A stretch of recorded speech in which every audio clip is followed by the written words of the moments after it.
আজকের সকালটা ভীষণই অন্যরকম ছিল।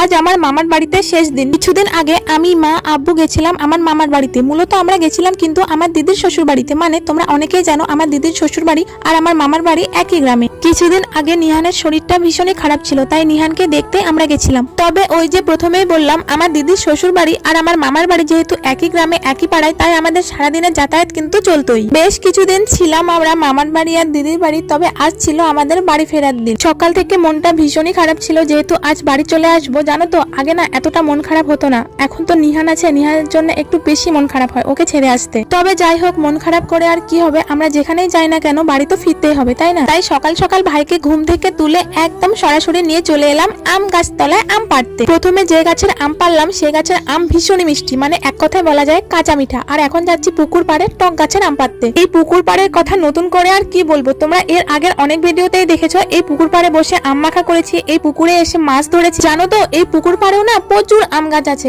আবার কিছু কিছু আম পাকতেও শুরু করেছে। এই আমটাকে একটু লাঠি দিয়ে নাড়াতে আমটা টুপ করে পড়ে গেল। আমাদের আম পাড়া একদম কমপ্লিট। আর আমি এদিকে দিদির বাড়িতে ঢুকে নিহানকেও কোলে নিয়ে একদম চলে যাচ্ছে সোজা মামার বাড়ি। তারপরে বাড়ি এসে একেবারে স্নান খাওয়া দাওয়া কমপ্লিট করে যখন আমি বাড়ি আসার জন্য রেডি হতে যাব, তখন দেখি রিমা দুটো আম কেটেছে, একা একা আম খাচ্ছে। তবে আমারও তো আর লোভ সামাল হলো না, তাই আমিও বসে পড়লাম ওদের সাথে কাঁচা আম খেতে।